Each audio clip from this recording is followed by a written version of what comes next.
Okay.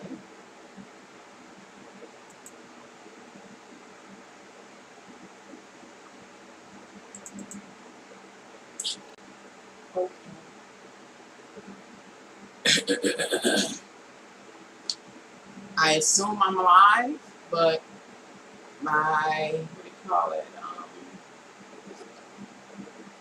Let's make it your default. My default browser just glitched on me and shut down. So I do believe I'm live because I've already started my broadcaster. So right now I'm trying to bring back up my browser so I can access my YouTube view page so I can begin this live stream.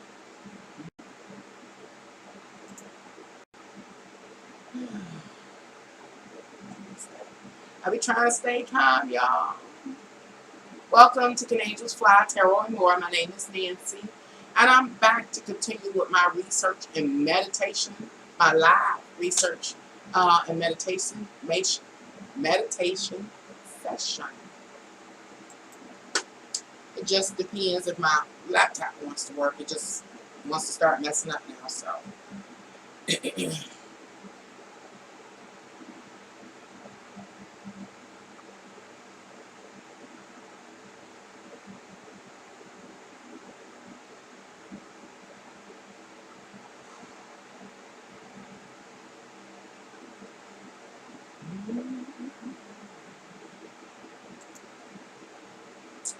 Let's see.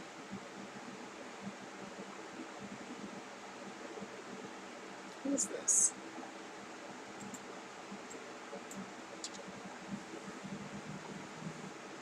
Not mine.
I'm trying to set up my live.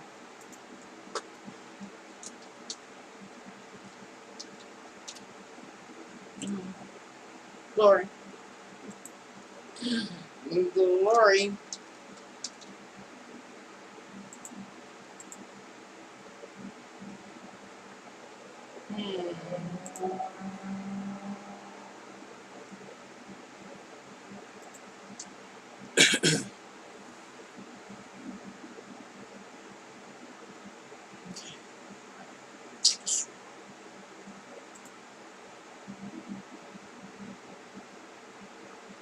Check the sound.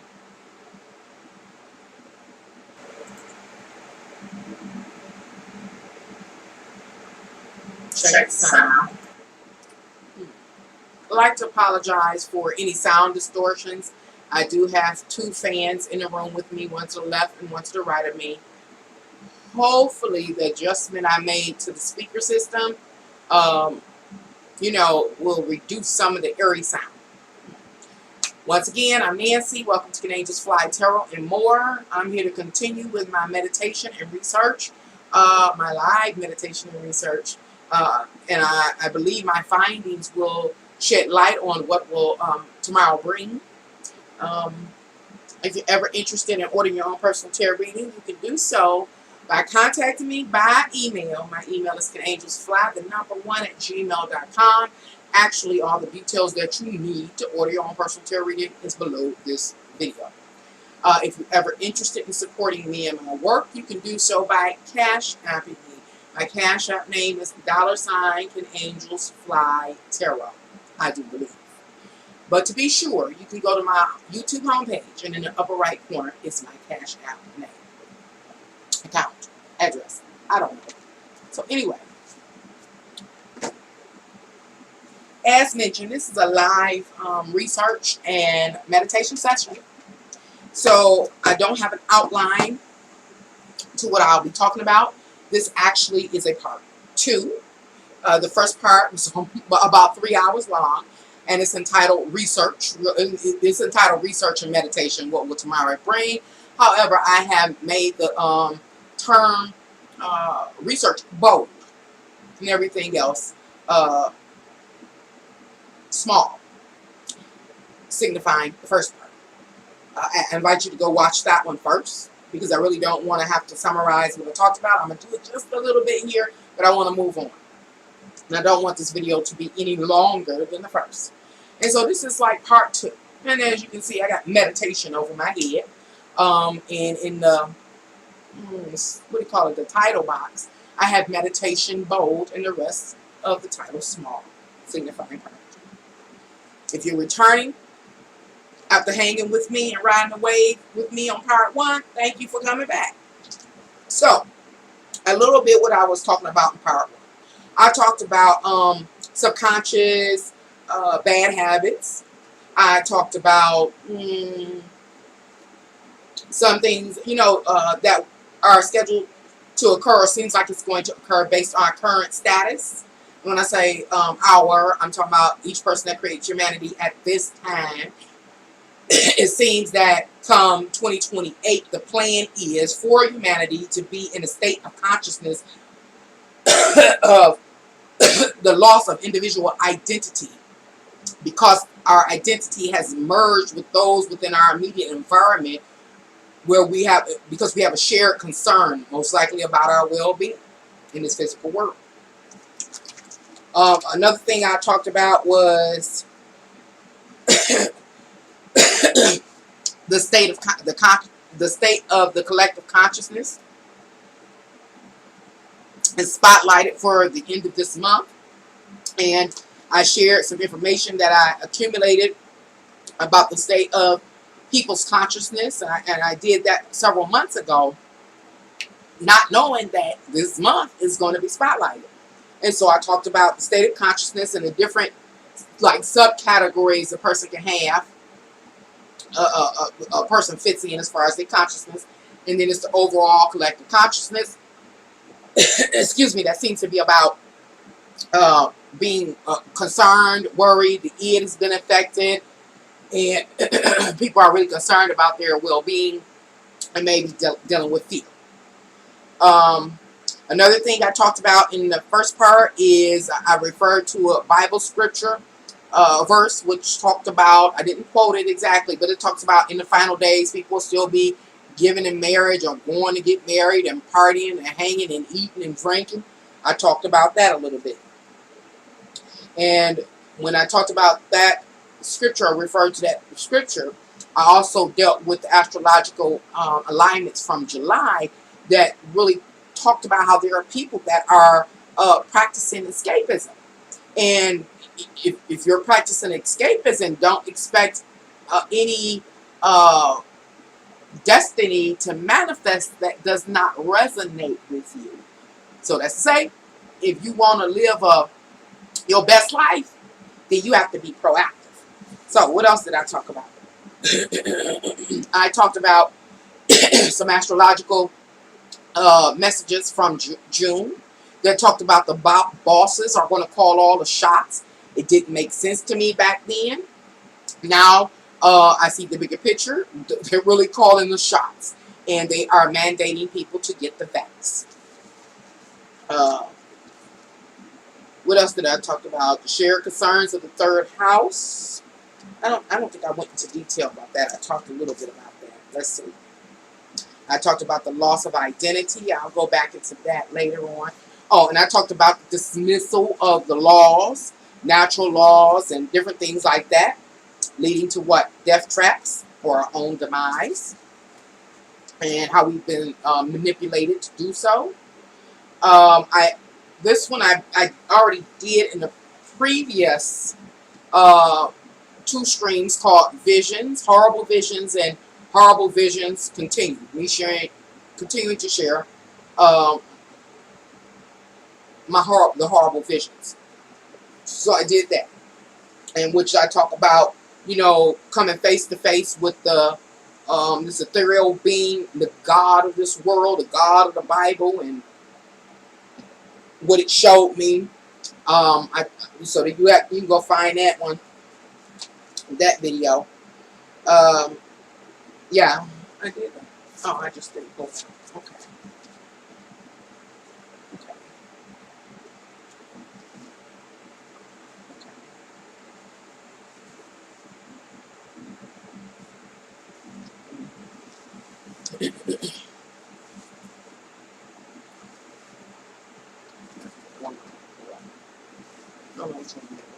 Okay, so right now what I want to talk about, oh no, I don't know where that came off from. Excuse me.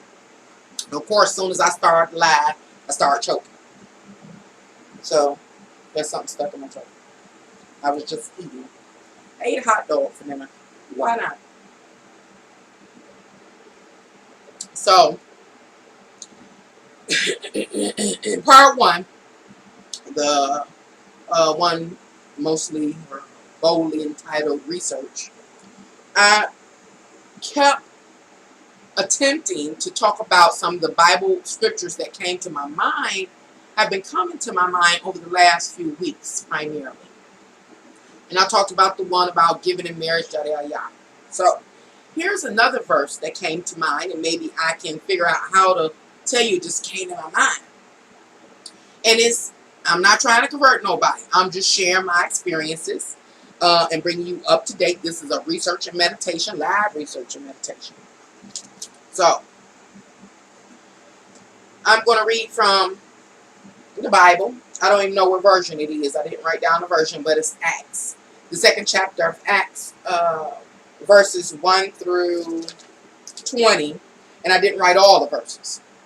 It's just some informational. I know what led me to this verse.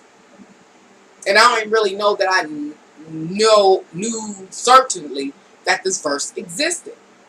But it's when I ate the peyote pie. When I ate the peyote pie. And this verse came to me somewhere between the vision and me taking notes. So I'm going to read. Again, this is from the Bible. Is the book of Acts, chapter 2, verses 1 through 20. I didn't write down all the verses, but I think you can get the gist of it. I'm going somewhere with this. If you just ride the wave with me. It says, when the day of the Pentecostal came, they were all together in one place. Now remember, I didn't write all the verses down. I'm skipping. But I think you can get the gist of it. It says, they saw tongues like fires. They saw tongues like flames of fire that separated and came to rest on each of them. And they were all filled with the Holy Spirit and began to speak into other tongues as the Spirit enabled them. Now there were dwelling in Jerusalem God-fearing Jews from every nation under heaven. But others mocked them and said, they are drunk on new wine. They are drunk on new wine. Let this be known to you. These men are not drunk, as you suppose. It is only the third hour of the day.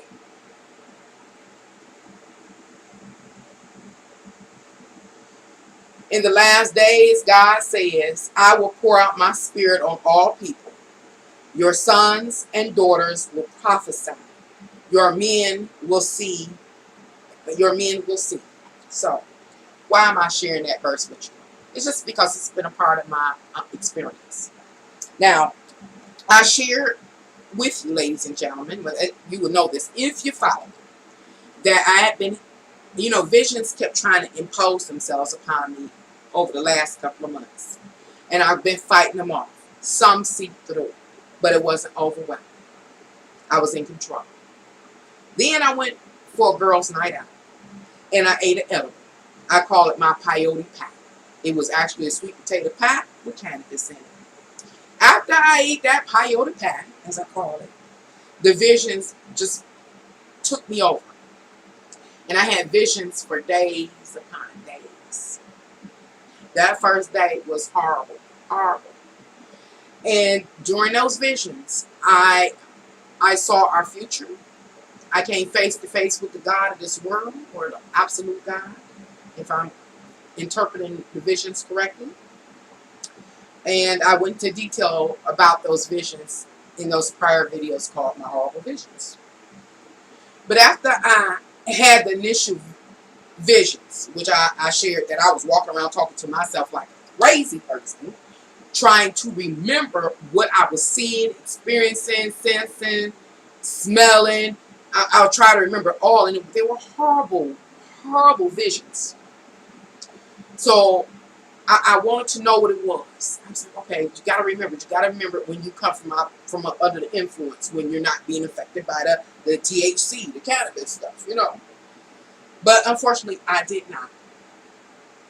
I tried. I sat here and I tried real hard to recall what I experienced, and I could only recall just a fragment of what I experienced.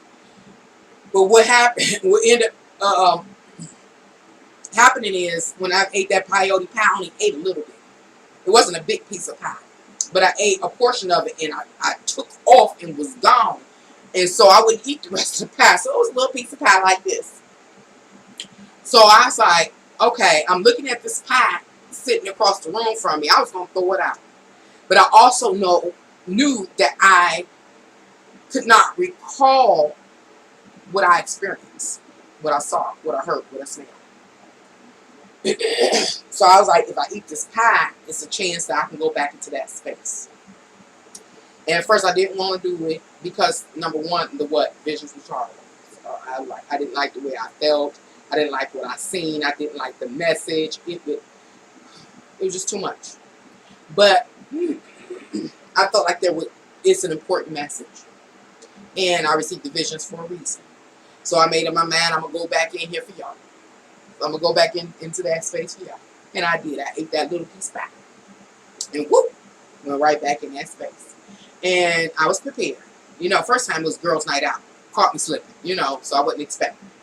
So when I went back in, I was prepared. I had my paper, pen, and I just wrote and just wrote and just wrote and just wrote as it was happening. Just write. Just in the spirit, in the vision, writing everything that I'm seeing. So when I came out from under the influence, I was like, whoo. Because when it first happened, after, during girls' night, I was like, oh, I'm supposed to tell that. I'm supposed to tell that. I can't even remember that. You know what I'm saying? I can't even remember that. So again, I tried to recall. I couldn't. I say, and I'm high. Hey, Lord, I'm high. You want me to tell that message? I'm high. Do I tell people I'm high? I was high. So anyway, I ate the last piece of pie, the peyote pie, and I went back into the space, gathered the information. And when I came out from under the influence, I actually was doing a video here on YouTube, live, coming out from something burning, coming up from under the influence. And my question was like, Lord, am I supposed to tell them that I was high? And I was telling them I was high. And this scripture came to mind. I don't recall this. I do recall the scripture because I knew about the tongues of fire, the flames of fire, the tongues of fire, and the Pentecostal. I knew that. But I didn't understand. I didn't know the context. I didn't recall the context. But the context was interesting when I read it. I don't know why. But that's where I was taken. And so I got to read it again because it was just amazing how things lined up for me. It says, when the day of Pentecost came, They were all together in one place. I was by myself, other than them spirits.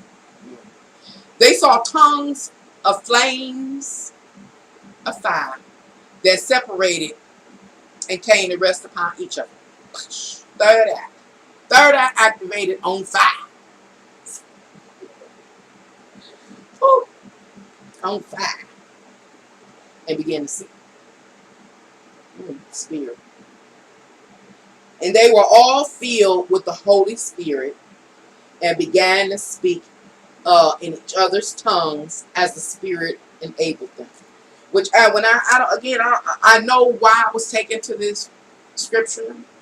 I didn't expect to be taken to the scripture, but I guess it was because I was concerned about being high and receiving these messages. Remember, this initially started with the girls' night out, where the visions came in so vivid. So, I guess Spirit led me to this scripture to, to inform me. And it says, what was I just reading? The tongues. And all I can remember is just walking around here, and I knew I was like a crazy person. I share it with y'all if you follow me. I was saying, my son was like, Mama, is you okay? I was like, hell no, I ain't okay. These visions won't stop happening. They were so intense and so vivid. So I walked around talking, and he couldn't really understand what I'm saying, but all I'm doing is trying to record and recall what I'm seeing and experiencing, smelling. And I'm kind of frantic because it's kind of scary, eerie, And so I could just imagine. What my son was like. Anyway, in the scripture, in verse 13, it says, but others mocked them. Mocked the person like me.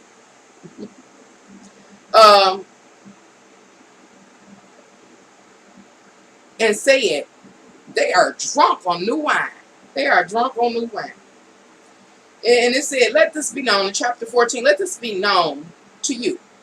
These men, women, are not drunk, as you suppose. It is only the third hour of the day. Chapter 17. It says, in the last days, God says, I will pour out my spirit on all people. Your sons and daughters will prophesy, and your men will see. But what it was that it said these people that would like witness a person, let's see, in a spirit or a communion with spirit, or having a Pentecostal moment, as the Bible say. People going, especially the way I got into it this time. That's not always the way I had to go, but that's how I got it into it this time.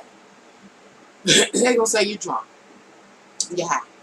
Was I drunk or high? I was high off that peyote pie.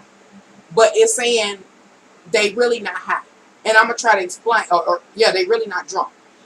But why I want to talk about that is because it's just amazing to me how things line up, how they occur. Now, if I ate the peyote pie, yes, I was high. I was in a different realm. But I'm not foreign to cannabis. It's not new to me. I just had not partaken in it in years, by choice. Even under the influence of being around peers, I just refused. I just didn't want to. So when I did partake with the edible and the pie and stuff, I was high, but I transcended high. I don't know how to explain it. I transcended high. I get high a certain way when it comes to cannabis. Even if I partake in alcoholic beverages. I'm 50-something years old. I know my experiences when I'm high or drunk or whatever. You're supposed to know your limits by my age. So I know how I am when I get high. I get the munchies. I get silly and giggly and different things like that. No, this was not the case. I wasn't there. I was somewhere else. I was in this space I'm telling you about. And so it's like in the scripture said, they're not drunk. Yeah, it's only the third hour. They're not drunk. And what I'm saying is I wasn't high like a person would assume a person is high on marijuana, cannabis, or my peyote pie, my edible. Oh, no. I was in a space in which I was being instructed and informed and ministered to. I don't know how to explain it. So again, when I read that scripture, I was like, wow, that's some deep stuff.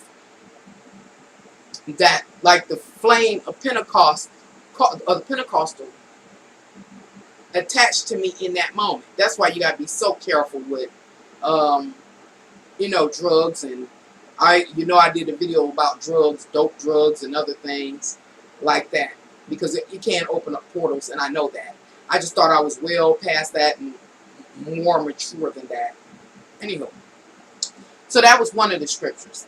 And then another scripture that came to me that's been on my mind is about, and I covered it a little bit when I talked about the dragon and the beast in the book of Revelations. Those scriptures in there have come back to me, where it talked about 7 years, the 7-year tribulation, the time period of turmoil. Based on my current research, it seems to me that we are in like that 7-year period. I think it is 7-year period or 3.5-year period of tribulation. 7 years of tribulation? I think it's 7 years of tribulation. Yeah, 7 years of tribulation, because I did the 2028. 7 years of tribulation. And if I recall right, because I didn't pull up the scriptures to be able to read them, that the Antichrist comes in and establishes peace after much turmoil and chaos. Now let me stop. The Bible. Since I started my channel and have been compelled to really start going back into my Bible, because what? Everything, astrology and everything sends me back into it. It's the same dialogue, storyline. I kept telling y'all, I'm not sure who wrote this Bible. Was it divinely inspired by God, or was it man? I got my answer based on my experiences. The Bible seems to be divinely inspired by God, of course written by man. The men that wrote it are physical manifestations of the same species that God is, manifested in the physical, in physical form. They wrote the Bible. And remember, this God that I'm telling you about is the God, the Christian God. It is the God of the upper heavens, of this physical world and everything. It's not a bad God or a good God. It's the God of all consciousness, all possibilities. He's the absolute truth, based on what I'm seeing. And I'm not trying to be, sacrilegious. I think it's to anybody. This is my findings. I was in a church for quite some time. And this is my findings. It is not my fault if a person is religious and keeps going to church and singing the same old songs and reading the same old verses without any comprehension or any depth. You're not involved. You're not engaged with it. And so you don't expand. Not my fault. So whomever this may apply to, don't come over here trying to attack me, because I have taken it a step further. And I have literally prayed, prostrated, supplicated, I done fasted, I done did it all, baby. And I'm here. And I'm not the only one. There's a lot of people that are leaving the church. Some because they're just disappointed, and others because they really, really searched. They really looked for God. They really depended on God, and they found it. Not my fault if you wasn't able to do it. Tell you the truth. And no disrespect. When as babes do what babes do. Ain't that what I tell you?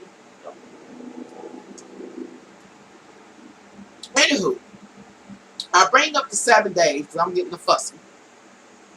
I mean the 7 days, the 7 years of tribulation. I bring up the 7 years of tribulation because this year, I believe it's the onset of those 7 years of tribulation. Oh, that's what I was talking about. So, some people believe that the Bible is divinely inspired by God and that it's a prophecy. It is somewhat. It is inspired by God. It does prophesy what's going to happen. But it's a plan. And I know some of y'all have heard it. That it was already a plan. It was already a blueprint. You heard about blueprint about how to live or something before you leave Earth. This is about a blueprint about annihilating or liquidating Earth. You know what I'm saying? It was a plan set up a long time ago by that same God that gave us the technology. It's the same God that inspired the writing of the manuscript. It is. And it tells that says during this time period, I foresee this for humanity. This happening in humanity. And what it is the 7 years of tribulation.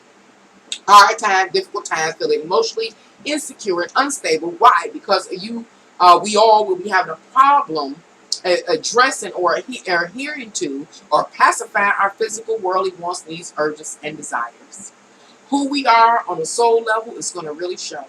You know, it's going to really show. That's the 7 years of tribulation. With the food shortages, the opening of the seals. I talked about the opening of the seals in prior videos months and months ago, talking about how they broke the seal of certain sales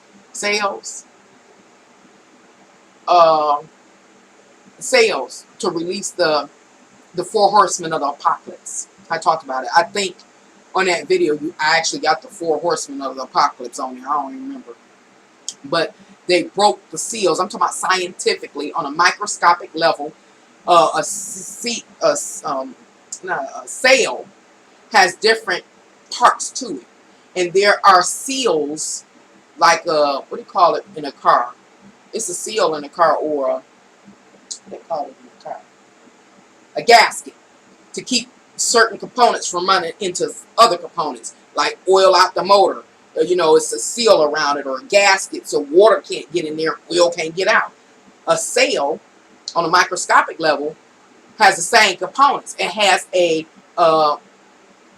seal, or whatever as far as the car, gasket. You know, a gasket, a washer, something like that. You know. Anyway, scientifically, scientists broke the seal of certain sails that end up releasing the 4 horsemen of the apocalypse, including pestilence, the food shortages that we will be going through. See, all of this was prophesied. How were the millions of, how did God know that that would be the outcome for man? Remember, the God of this world and its minions have an interest in humanity without, because they get to consume us. You know, it's up to us. Well, God knew that man was not mature enough to handle technology. So that's why when God offered man technology, he also gave him all the rules, regulations, stipulations to abide by. But based on who we are at our core, our nature, with our ego, you know, when we in life, some po folks, some dusty po folks, not sometimes, oftentimes even display this energy. But man, if you make it and you evolve and you master yourself in this world and you get the prosperity and everything, the ego go through the roof. And so that's why I made the video called Icarus. Man would not admit his faults. You know, it goes through the roof. It's the Icarus effect. Can't nobody tell you nothing. Can't nobody pull you down from the sun. You're going to keep soaring. And that's what man has done. And again, man has unleashed the 4 horsemen of the apocalypse. During the last live, I think it was Alicia asked me, will God punish us? God doesn't punish us. God's consciousness is the absolute truth. It is the it is the sum of all consciousness. It is the awareness. It is what allows us to be aware. So even man going too far scientifically and rupturing these seals on a microbiologic level, microscopic level, and allowing the different components that shouldn't intermingle to mingle, it's our fault. He told us the stipulations. So we unleashed what? A death trap. We unleashed. Not me. I'm not a scientist, but somebody brilliant down here that thought they were so brilliant, Icarus. They did it. And they released the 4 horsemen of the apocalypse. They are going to cause the food shortages. One thing I shared that I never heard anybody else talk about, and I may be wrong, I'm not perfect, I'm not the greatest reader. I have reading deficiencies, spelling deficiencies, pronunciation deficiencies. But the one thing I reported in early 2020, when all of this stuff began to unfold, is that I ended up finding an article here online after a lot of research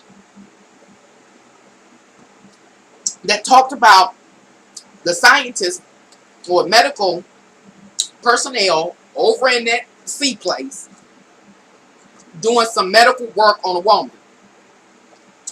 And they end up literally, whatever they did, I can't even remember. I would have to find that video because I can't remember every detail.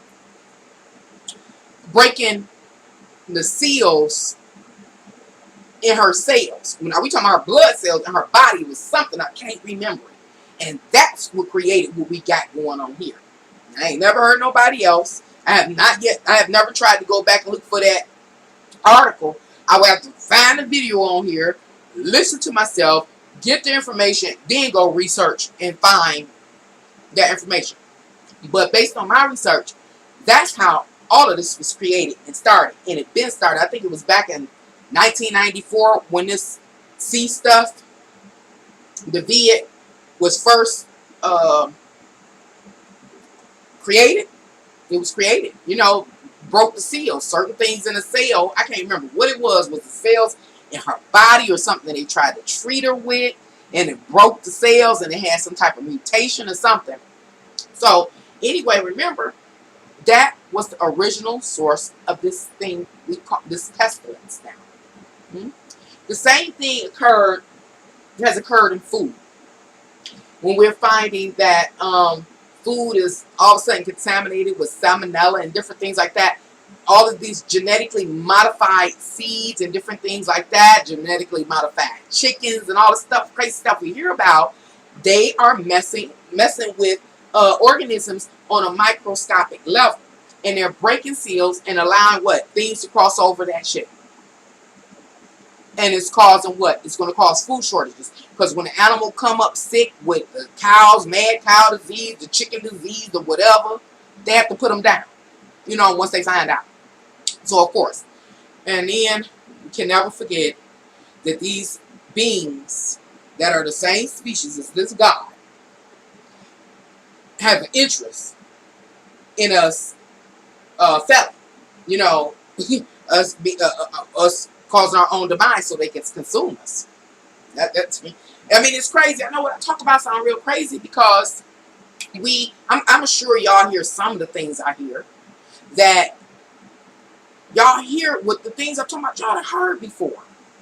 Y'all have heard before, but I don't know if y'all took the time to do the research for real. When I say you hear research for real, if you really do the research, how do you start researching? You know, I've tried to show that process is what term people use, organic. It's organic, where you just start, you read something, you find a topic or a subject matter of interest, and you go in and you investigate every word, and you look at the structure of the sentence and the compounds, give you clues, and then when you find that clue, you move on that clue. I done talked about it before, about riding a branch of a line of thought. And then the part you got was real tricky that can branch off suddenly on something, and you find yourself researching that.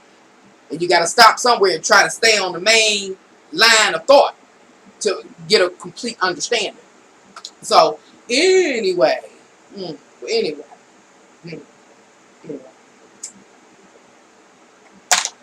came back on here to talk about something. So now to talk about this scripture, the 7 years of tribulation, followed by the 7 years of peace.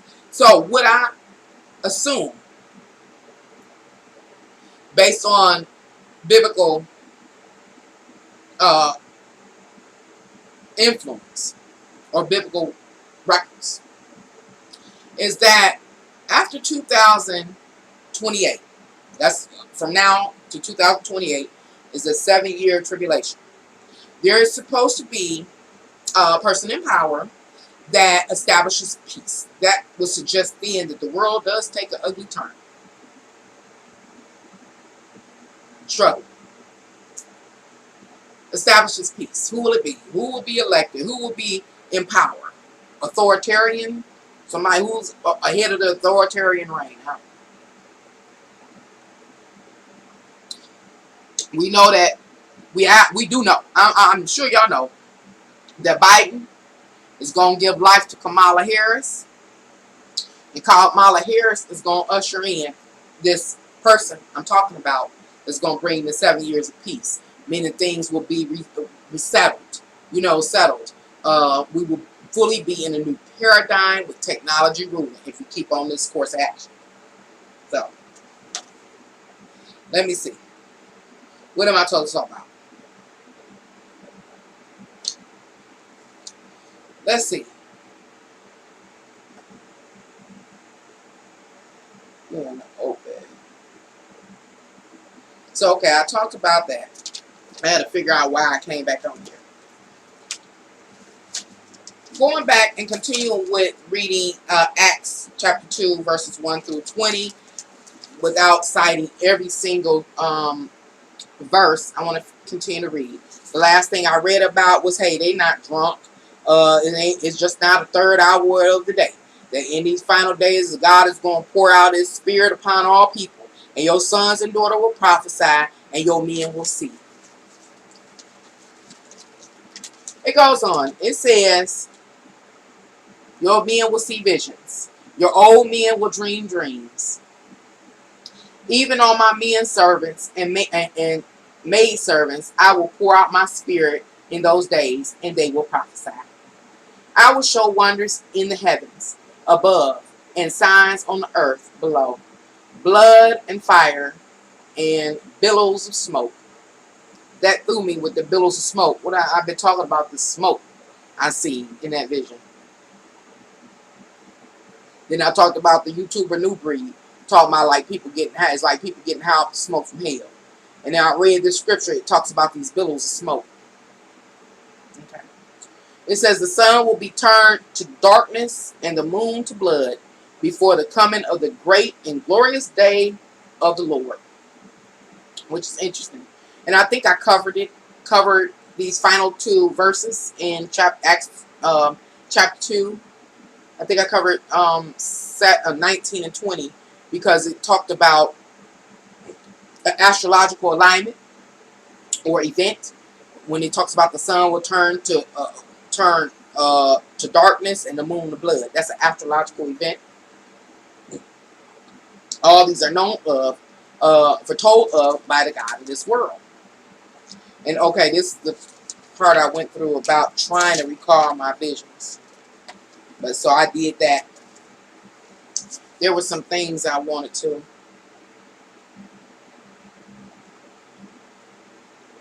talk about.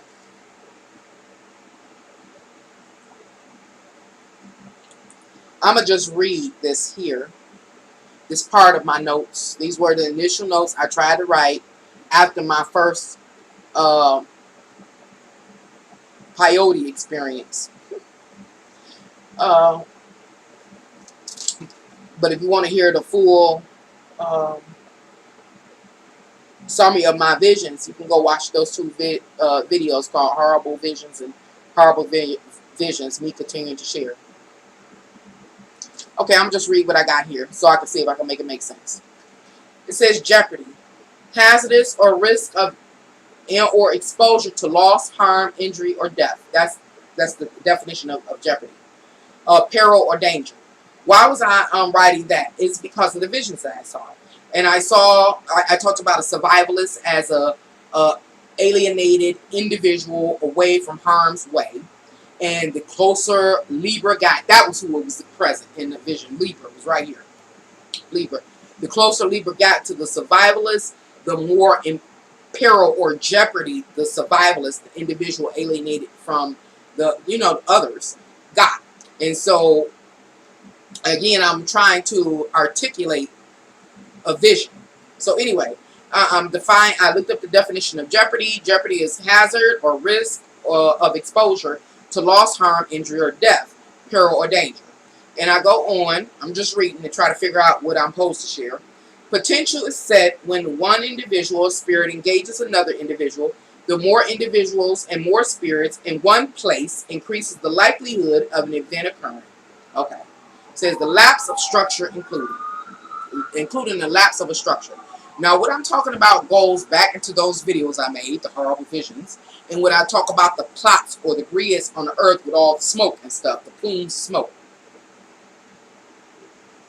And I talked about the death traps. People have been wanting to know about the death traps. Hi, Faith. How are you today? Hey, Nancy. I immediately thought of all the fires in Cali for the pillars of smoke. You know what? That has been bothering me, too. I'm like, oh, my God. Again, that's still like the misuse of the technology that's led to that.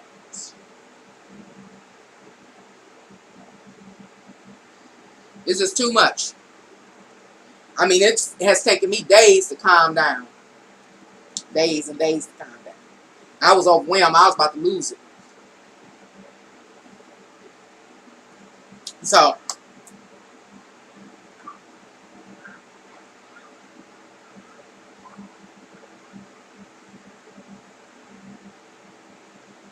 right now, what am I talking about?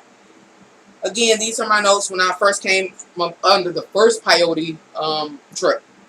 Anyway, it was talking about, I was trying to recall these death traps, and it told me about the infrastructures and the lifespan of them, and, don't try to dismiss the power of God, and saying that it was saying that the infrastructures had expired,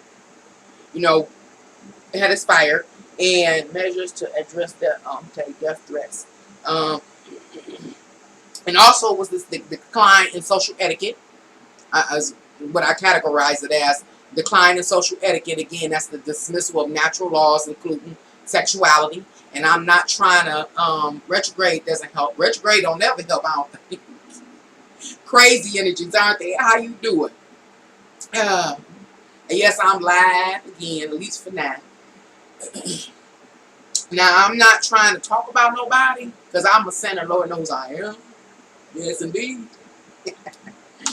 But there are rules in this realm, and I've talked about it before.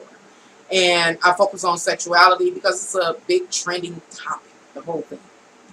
And so the Spirit was talking about how we have had a decline in social etiquette and what is it called? Not just etiquette. Social, maybe it's not social etiquette. It's,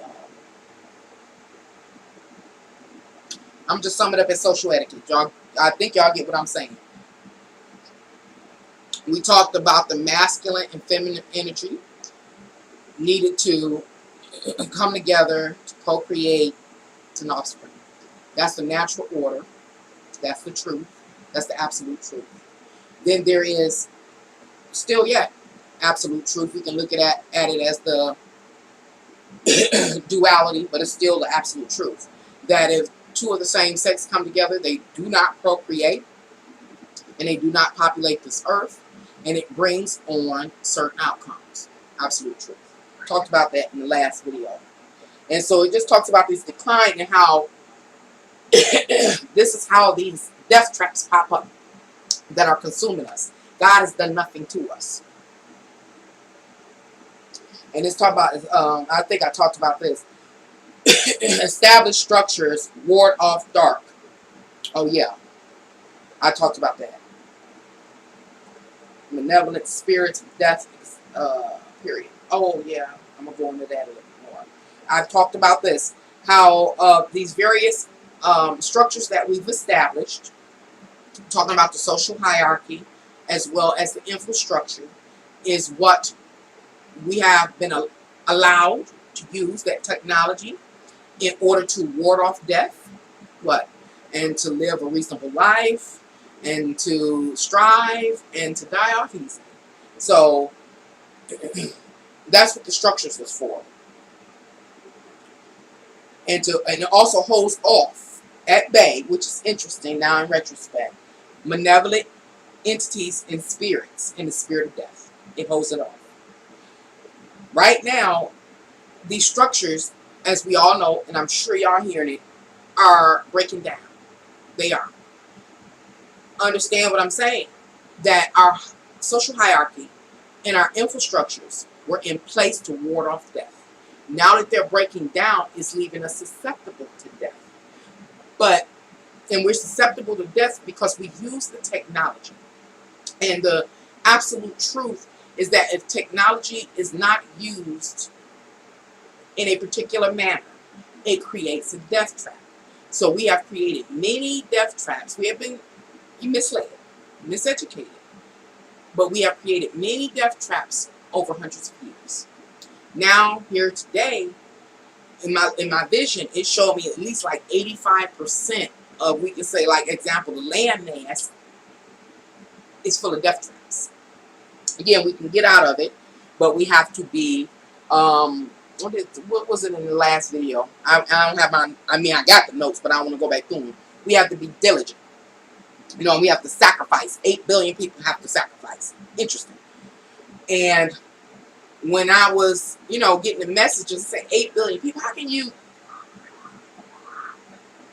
get 8 billion people to, to compromise, or not compromise, to, work together to get out of the spider web? Well, I guess it's the exact same thing how they're making 8 million people comply to, the vax. So, anyway, I did start talking about at some point in time, I'm all over the place trying to get a wave to ride. Because I came back on here because I wasn't through. I began to talk about in previous videos the prosperity curse associated with the 7 years of tribulation. It's talked about in the Bible. That's biblical text, biblical terminology. I'm sure I can find any group in the words to describe the 7 years of tribulation. But the Bible already did it. Christianity already did it. So, hey, I'm going to use it. So, during this 7-year period, this tribulation period, and I know Christians want to tear me apart if they was to hear this. They want to tear me apart. I don't care. That there is a prosperity curse and like a fame and popularity curse. And I talked about it. It said, as far as the prosperity curse, during the 7 years when people are having a really hard time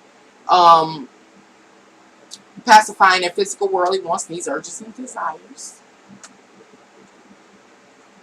for those that don't have a problem, and they're able to pacify their physical, worldly wants, needs, urges, and desires fairly effortlessly, meaning they have a level of prosperity, wealth, comfort, security, or whatever, it's going to draw a lot of eyes on them. That's what doomsday prep for. Right? For them guys. You're coming after what I got because you didn't prepare. You didn't prepare. And when it comes to the prosperity curse, there's two types of people. It is like those doomsday preppers that I talked about for the month of, I think, July and August or something like that. Highly active. Because they've been preparing. They know something's coming. So they got it. And they're ready to defend it. But then there's others that will also experience prosperity during this time period. And they're not awake. They're not aware. They're not conscious. And they just in a space of being prosperous. They don't even know they're in danger. There are so many people that are going to come after you. Those type of people. Not you, but those type of people. In order to try to, again, ward off death. Somewhere like that. Move out there. They're coming after you. It's called the prosperity curse. And it said it just like that. It's a prosperity curse. All that glitters ain't gone. Keep it on the low. Don't be flamboyant. Don't wear no bling bling. You better do right. There's people coming after you.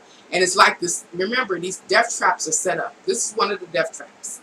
Like, set up. So, imagine you just out and about. We didn't heard about, and I don't mean to scare people, but these are the things that I'm seeing. So, I'm sharing them. I apologize if I incite fear in somebody. I'm just sharing what I'm seeing, I'm hearing, and I'm experiencing. We hear about people being carjacked, robbed. We hear about, what do you call it, when somebody steal your money, digital robbery, I don't know what it's called, steal your money, or we hear about these things. It will increase. It's going to increase, especially for those that have during this time. It must going to be a great division. I keep seeing divisions in all my work. When I look back over my work, it's this division in society. So it's going to be the haves and have-nots, really, for real. And those that have, I suggest you be low-key. The only way to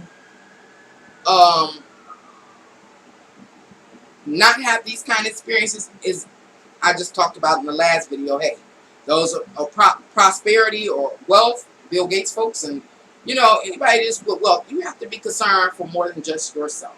We have to take care of the resources in this world have been put here to take care of everybody that exists at any given time in the history of humanity. So, if we don't do that, the prosperity curse is activated. Death trap. I hope that makes sense. I don't know. Anyway, the sirens. The sirens. Oh, yeah. Why the sirens going? Well, I hear sirens. Zombie apocalypse. Zombie apocalypse. Sirens. And it's people that have a problem. It's people practicing escapism. It's people that just live very, very recklessly, dangerously, not well thought out. They could be, what do you call it? What's the term I used to use? When it came to Scorpio, I used the term antagonistic. And it says the reality is there aren't enough emergency response teams to assist you. It's just like saying, I think you better be on your best behavior.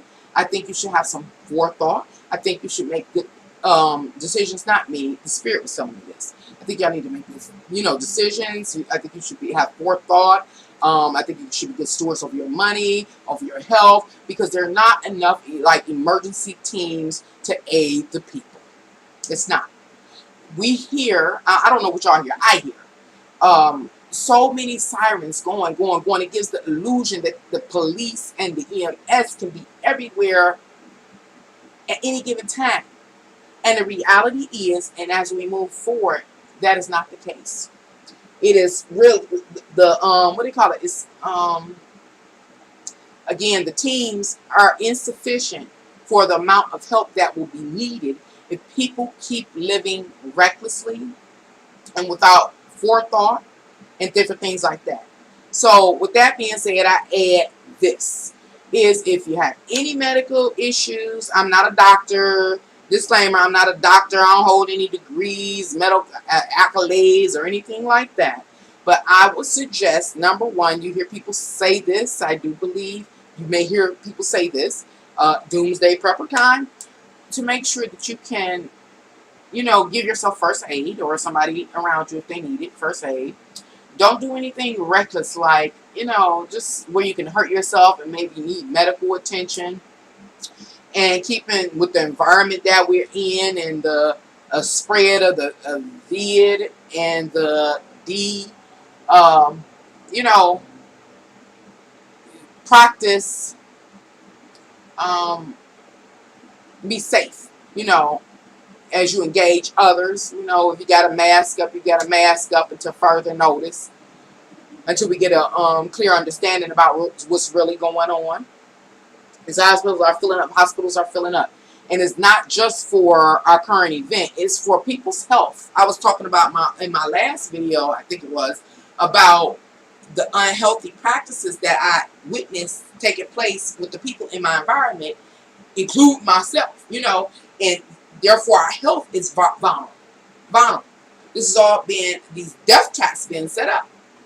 So now imagine people's health. People are, again, let me use the example when I was talking about the younger generation, especially younger women, vaping. It's vaping with these Breeze. I think the name of the item is Breeze. Product is Breeze. Vaping. Some of the young men, and then everybody else smoking weed or cigarettes, and the blunts, and so it's talking about the lung disorders, and then we could take into consideration. We're talking about the industries out here with all of the factories and the plumes of smoke, as far as that, and how we're inhaling these fumes, and it's leading to a lot of lung issues. And they're talking about bronchitis and all those kind of things. Then we going through something. And having an asthma attack or a bronchitis attack or an emphysema attack, and oh Jesus, me and these cigarettes. And who's gonna come help you? And so it was pointing that out. Who's gonna help you? And then if you have to fight to keep what you got, you gotta fight to keep what you got. Remember, the only safe person in my vision was the survivalist, the alienated person from the rest of Libra or society or others. Everybody else, the more people you're around, the more threat or jeopardy you have or will face. And so it's those kind of things. Again, first aid kits, having enough food. Having enough food. I didn't know what I was going to talk about, but I'm trying to think of it. I'm going to be on here a little while longer trying to think of it. But it's just saying, hey, don't let the illusion fool you. Remember, the social constructs is breaking down. That pyramid that I've talked about several times here on my channel, the pyramid, the social hierarchy, the infrastructure, and one of our core constructs that is a part of that structure is like the medical industry, and that includes, that's one of the core constructs in medicine and medical, is the emergency response teams. Breaking down. They're there to help you ward off death. It's breaking down. You get what I'm saying? Am I making that make sense? So this spirit is talking about that. It's saying, hey, be a good steward over what you do have. Watch who is in. I remember who you keep company with. I think back even before I really got intensely involved in, this prophecy stuff. And I say prophecy stuff because it started in 2016 when I had that dream-like prophecy experience with millions of people in the world. It really intensified. And so it's saying, hey, during this time, I forgot what I was going to say. During this time, remember, it's the prosperity curse. People will be after what you want. You got if they ain't got. And they can see. It's like you magnified. You standing out. You know what I'm saying? So you standing out. So we're saying safeguard yourself. Prepare. Oh, I was talking about the emergency response teams. Because they can't get to you. It's an illusion. And it's breaking down. And I'm sure it's breaking down more in our reality, physical reality, because people are tired. People are tired. They're really tired. They've been working, I'm sure, 24 hours, 7 days a week with no break for over a year. So this is the reality. It's a part of the structure that's breaking down. So you have to be prepared to be able to, take care of yourself and those under your care, including what I was saying, first aid, dealing with bronchial problems, pulmonary problems. Get your medicine. Get all your medicine. Food. You've heard, I'm sure y'all heard about food shortages. I do see them. I've been seeing them for a while. They don't seem real bad. If you don't know what you're looking at or witnessing, you can ignore it. But if if you're conscious, have a reasonable level of comprehension, you can see that there are food shortages taking place. So I made videos about prepping and preparing and how there was a alternative motive to the government shutdown of 2019, and I talked about, hey, storing up on dry goods. I went over that in that video. I talked about the old school survival plan or survival kit, and it wasn't about buying the MMRs or MR or somethings, you know, the dry foods that last 30 years. It was about getting all the canned goods, getting the rice, the sugar, the flour, and different things like that. So you can make different types of meals with that. Beans, spaghetti, noodles, excuse me, bouillons, water, because water has been an issue too. There's been a couple of times in the last 10 years that water has been an issue. We know in Flint it's an issue. We know, like in Hurricane Katrina, from the flooding, all the water was contaminated there. Here in Detroit area, and I also looked it up. There have been blackouts across the world that have led the water, what do you call it, the water tanks not to be able to disperse water, which is a requirement. You know what I'm saying? So you must have water. So what am I talking about? Why am I talking about this? Because after the visions I've had, coming face to face with that ethereal being, this God, it seems like it's suggesting that man is too weak to withstand its own corruption, the results of his own corruption. And so the 7 years of tribulation are the result. And then it's the 7 years of peace that is established by the what? Religiously, religious doctrine, the Antichrist. And that's when technology and the, what's the name of it?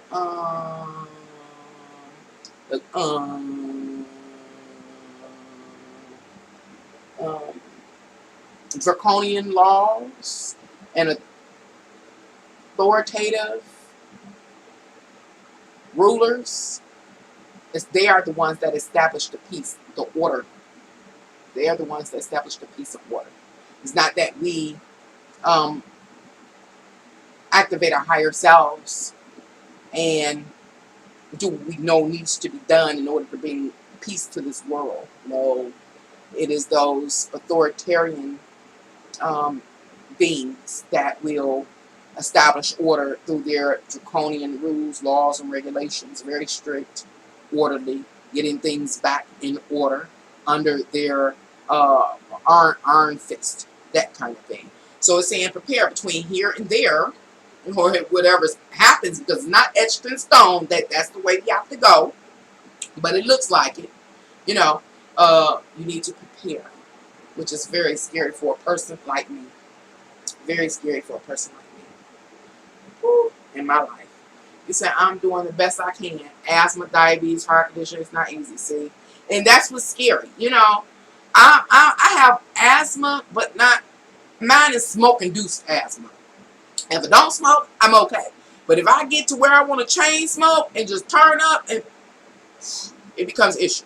And so I'm trying to deal with myself. And I asked this guy, was that today or yesterday? I said, you just planning on killing me? I think that was the day. I said, you just planning on killing me? Because, like, let me tell you, let me stop and just get TMI, prayers rant time. Y'all know I got 5 kids. They grown. Now, all of a sudden, at a blink of an eye, I'm a grandmother. I went from having 1 grandkid. This all happened in the last 3 years. 1 grandkid to having 3 grandkids. Like, who knew? Okay, and I'd have preached so much about not having kids. Why would you have kids? But okay, they're here. I love them. They're beautiful. They're wonderful. But I look at my kids and I be like, who kids are they? Now, they are adults ranging between ages of 21 and 31. Fact. Who kids are they? Because what I'm doing here on YouTube, I've been doing my whole life. I've been prepping my whole life. Why? I guess it's because of my upbringing. My mom talked about race wars and things. And I don't think my mom was a really conscious person. It was just what she picked up over the course of her life. She was born 1937 or something like that. And over the course of her life, from what she witnessed and experienced, she told me there will most likely be a race war. You know, so prepare. She wanted me to stay around my people.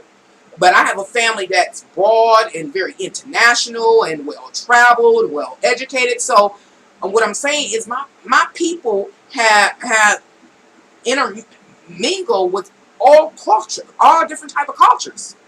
And so that's how I was raised. But even though my family mingled with all different cultures and nationalities and, you know, participated in different religions and different things like that, my mom, the base, the foundation, you know how they say a family talk in the house is, hey, Nancy, stay with your people because the day is going to come. It's inevitable. So maybe that's why I've always been a prepper. I was raised by an older woman who had, she was governed by older, more stringent, restrictive ideologies and mind frames, so that rubbed off on me.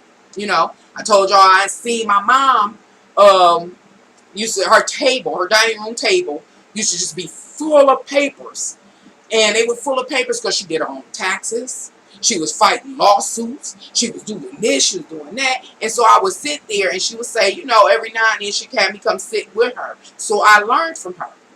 Then my family invested a lot in me. So who I am today is a cumulative result of their influence, my family's influence on me.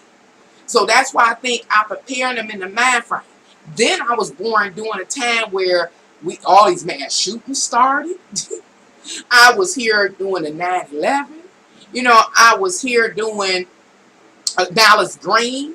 All of these things had influenced me. And I talked about it in my video when I dealt with the id.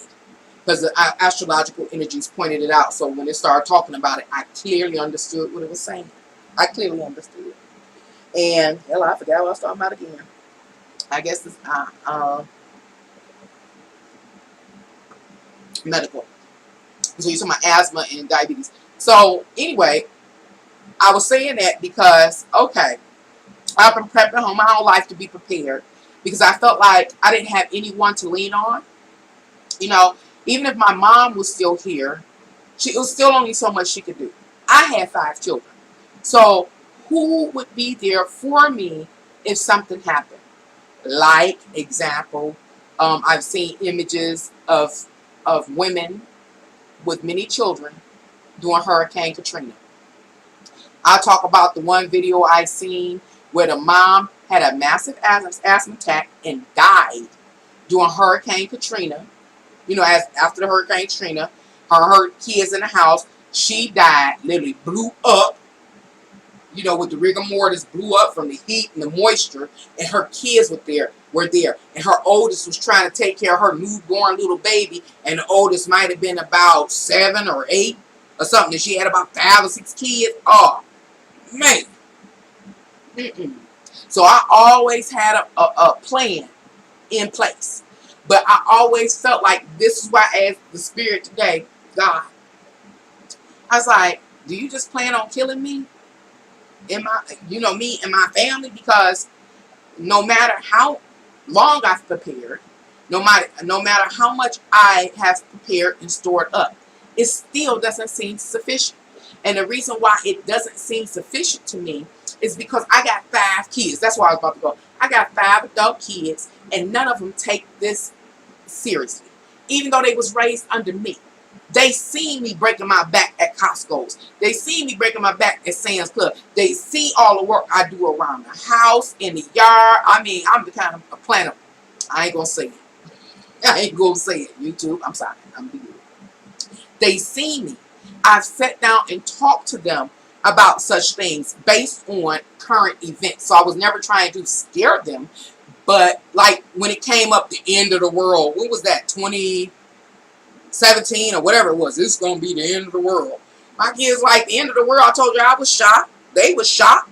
That was messing with their id, their psyche. So I'm trying to explain to them to the best of my ability. But yet, now that they're adults, It don't matter. They still just do dumb shit. I ain't gonna say it. They might be right. You know what I'm saying? So I'm like, how can I keep myself alive, my 5 kids, their extensions, their significant others, and my grandbabies, all on what I get? I ain't being funny. I've always pointed this out. Point out the elephant in the room. I'm a fat, single, black woman. That is the lowest entity on a totem pole to get support. Period. Period. Period. And so like I tell my kids, if it's ever a day that I won't extend myself to you, understand why. Because I have explained to you, if nobody else know if I'm telling the truth or not, if nobody else know for certain that I can see or I see visions, it is y'all. It is anybody that has ever been in my intimate life know it. So if I ever turn my back on you, close my door on you, I ain't gonna say. Understand why. Because you saw it, you saw the proof, but you didn't believe it. You still wouldn't ride with me. That's crazy. Now they do to some extent, but not enough for us to be, and I understand, for us to be at the brink of a 7-year tribulation, as an example. And I'm saying, hey, but y'all, we need to tighten up, bulk up. Not that I really got any room, but bulk up, because this stuff most likely gonna hit the fan the way I'm seeing it. They don't want to hear it because it messes with your psyche. You know, it messes with your psychology, your mind. They don't want to hear it. Dismiss it. Oh, I don't talk about that. Oh, I don't talk about that. I say, hey, let me talk to you about some life insurance and stuff. Oh, I don't talk about it. I don't want to talk about it. Like, what the hell? I'd rather be ahead of the game and get wealthy and be safe and healthy than to dismiss it and ignore it. Why am I doing all that rap? Because I'm talking about preparing. How can you prepare? You share faith, asthma, diabetes, heart condition. Now let's talk about health insurance. I take blood pressure medicine. Now I do have blood pressure, and it's under control right now. But what I've noticed, oh God, I'm gonna show y'all something. Hold on, I want to show y'all something, and it's for a reason. I'm going somewhere with this. Please ride the wave with me if you will. I'm going somewhere with this. I'll be right back.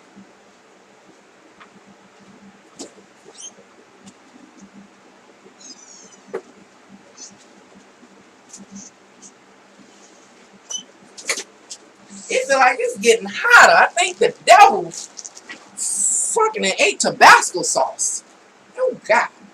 So, what I'm about to show you, I think I've shared and showed before.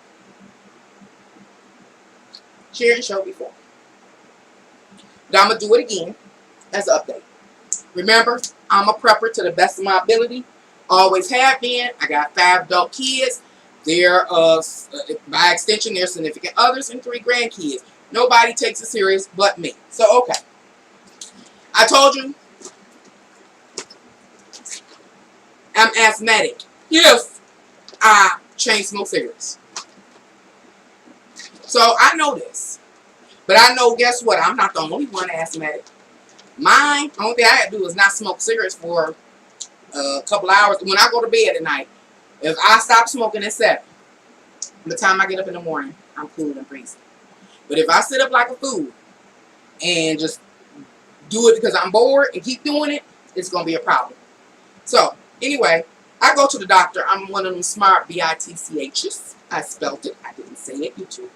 So I plan. Remember, I'm a prepper. I'm not a rich woman. So you got to play the system to some degree. And that's what I do if necessary. There are other people around me that are asthmatic. But what? They're not prepping. They're not serious about what's going on. But I am. So I plan. This is the one I take every other day or something like that. You know, because it's the V. So I keep my lungs preoccupied. But the rest of this, as you can see, these things aren't open. They're not open. I do what I got to do to get a supply, emergency supply. Now, I'm a prepper. This is one of my medical emergency bags. This is my first aid kit. It's me, my 5 adult children, their significant others by extension, and my 3 grandkids. How can I take care of all of us? So I go and I buy Dollar Store, Dollar General, Family Dollar. This is one of many bags. But I grabbed this bag because I want to show you something. Because right now I'm talking about having medical problems, ongoing medical problems that require medication to keep it under control, right? I noticed that I have asked the insurance company and my doctor to give me a 3-month supply of the blood pressure medicine that I take. They don't know. I take it every other day. I've been on it maybe about 3 years now. So I take it every other day. Blood pressure perfect. Like I'm a teen, as long as I'm taking it. And don't act no fool. But they don't know it. So why is my prescription not lasting? Why are they refusing to give me a 3-month supply, especially during a pandemic? I wonder. Why? Because I would have a surplus. You know, in case something happens, in case things shut down. They don't want that. So now I got to come up with something else with my smart. But what I want to show you is what they do give me. Can't show you all my address and stuff. So I got to be careful now. I shared with y'all here. I hope you watching this, baby. I ain't gonna pour no more out. But I got about 5 bottles. I don't know if you can see how full they are. Let me see if I hold them up. Can you see? I know it's all white. I'm trying to see if it's gonna show. It ain't showing. Maybe y'all can see if I do like that. 5 or 6 bottles just in this bag. I ain't talking about, remember I got multiple first aid bags. Because I'm a survivalist. I'm a prepper. All of those are ibuprofen 600. I shared with y'all maybe 2015 and 17 I had a abdominal hernia rupture. And for 2 years, the doctor let me suffer with no pain medicine. That was the answer. And since that time, without question, and I still pick them up. Maybe I can trade them in some shit. I didn't make it. Really hit the fan. But now that was 2015. This is 2021. So we're talking about 6 years of faithfully every month giving me a full supply of ibuprofen 600. Now people talk about it all the time here on YouTube and other platforms that those type of pills destroy the kidneys or something like that. Destroy the kidneys. But did you see that bottle? Just one of them. I literally take them and pour into each other until they filled up. I got at least, you know what, I lost count. I can't, 15 to 20 full bottles of ibuprofen 600, but I can't get the medicine that I need for the major medical issue for me, which is the blood pressure. You know, I'm run out. I'm always a day short or something like that, a day late, can't get it right. Even after I request from the insurance company and the doctor to give me a 3-month prescription, it's not happening. Same thing, every single fucking month. So how can you prep? How can you prep? See, that's why people can't be honest. I got to figure out some game to run. So I can what? Get what I need. I need a surplus in case what? Stuff hit the fan, stuff shut down. Anybody would keep walking out there in a desolate place? So hopefully that made sense. I understand it's not easy. It is not easy. You know, it is not easy. But one of the things I do frequent my pharmacies. I look for clearance items. I go to the dollar store. I get all $8 store stuff. I go to CVS, Rite Aid, Walgreens, whatever. I walk and find anything clearance because these medicines are oftentimes clearance when the seasons is changing, just like anything else. So I get them in. So I got multiple bags. And when it's about to expire, like, you know, like within a few months of it, like within 6 months, that's what I pull out and put in my main cabinet for our use if we need it. You know what I'm saying? If we need to use it for anything. Another thing I bought, I'm going to show y'all because I noticed this year is this season. This season is the bees are out. The bees are out and they're highly active and they're very agitated. They seem agitated to me. I could be wrong, but they do seem agitated. And I'm allergic to bees. Found out the hard way. And so, I have gone, oh, this is another thing I seen when I was behind that glass. People coming in just buying these loose medications. And so I haven't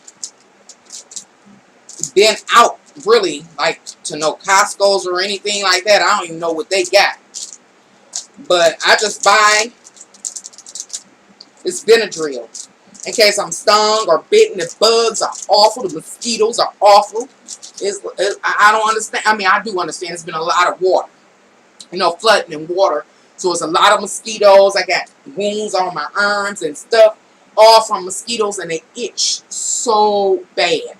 And I have medical, what do you call it, Claritin, prescribed Claritin. I have that. But when it comes to something that's life-threatening, as far as allergic reaction, talking about, what's it called? Something epileptic, what is it called? Something shock, or whatever it is, when you really, I can't even think what it's called. When you're allergic, like a person allergic to peanuts or allergic to a bee sting or something like that, Benadryl to go to for me. I don't have no medical accolades or degrees or nothing. I'm talking about from experience. The Benadryl is the go-to to buy you some time, ward off death. And then I got a couple of leaves. I'll be taking them. Oh, and a cup of Alka-Seltzer. You never know what somebody needs. Got a cup of Alka-Seltzer. Just pick stuff up. And so I'm just talking about that. I don't even know if anybody here or if I'm just talking to myself. Why is all these pages open? Oh. Let's see.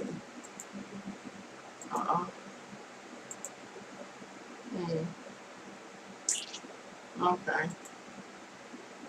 So anyway, talking about preparing. Now, the last thing I was talking about before I really went off into a rant was I talked about the prosperity curse, and now I'm going to go and begin to talk a little bit more about the fame and popularity curse that also accompanies this 7-year tribulation period.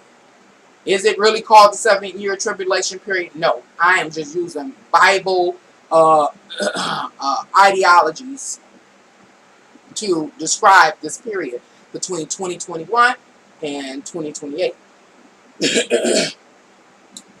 The fame and popularity curse is related to or associated with people that have a level of fame, social pull, influence, are popular. You know, the masses know them. And they look at influence, we call them influencers now, have, you know, they promote, an influencer promotes whatever they promote or talk about whatever they talk about. And people depend on them. Some people look at them as gods or leaders or something like that. And they believe that these people, oftentimes that they wish they could be, hold the answer to any problems that exist. Now, woe to a influencer, somebody with popularity or fame that gives advice to their followers. And it don't help them. Let me say that again. If a person, during the 7-year tribulation period, if a person has some social, has some fame, social popularity, affluence, what they call influencer, and you giving people advice, and that advice fails them, what the Bible say? Woe unto you. I seen this. I seen that curse. Woe unto you. The people coming after you because they believe in you. They depend on you. And if you're lying to them and it fell them, well.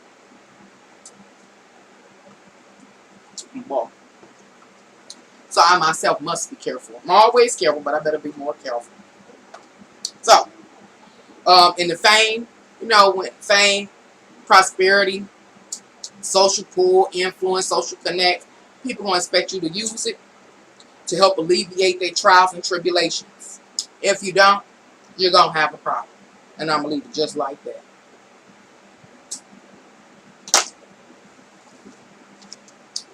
Is it anything else?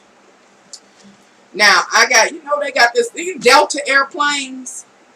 I'm not talking about airplane.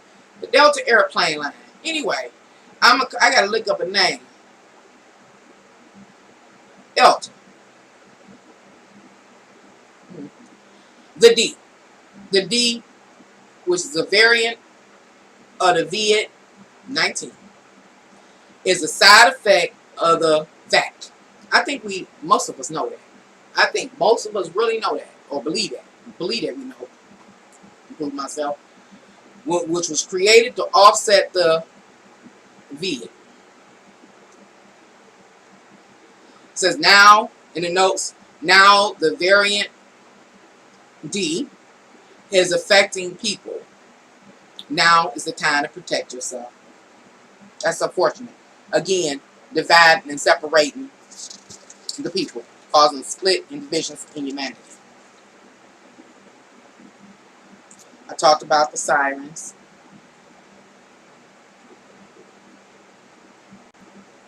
Oh, I saw, well, I didn't see. This is vision. I mean, heard the vision. Mental illness is increasing. Mental breaks are increasing. Moral breakdown. That's why I was trying to think of the term moral earlier or in the last video. Moral breakdown. And a lack of concern, a lack of discernment and foresight. Now, I remember we did on my channel, we covered developing your foresight and discernment. It's still saying it's still a lack of discernment. So that's the evaluation. Watch out who you interact with. Let me see what else. It was another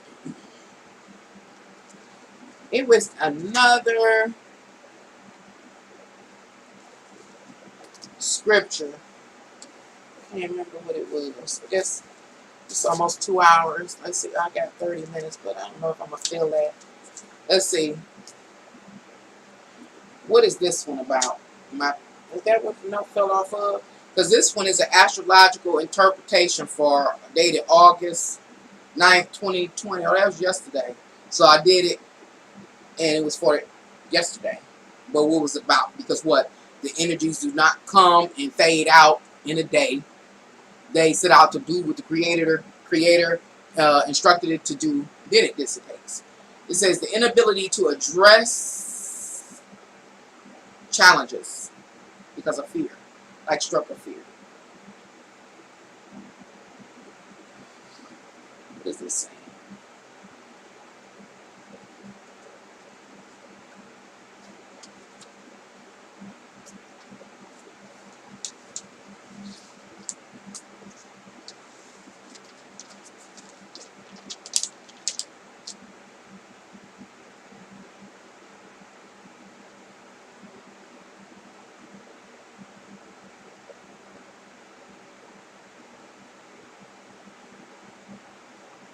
Okay. Breathtaking. Breathtaking.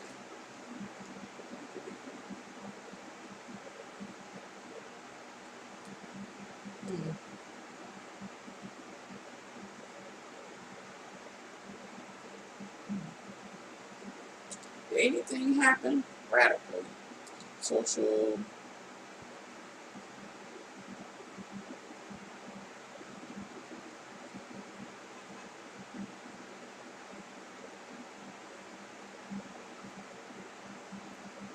Spectacular.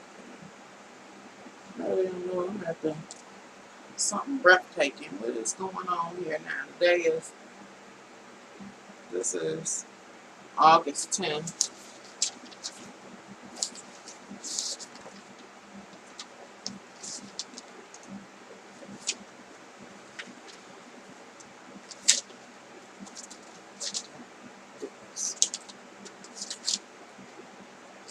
August 9th. What is it?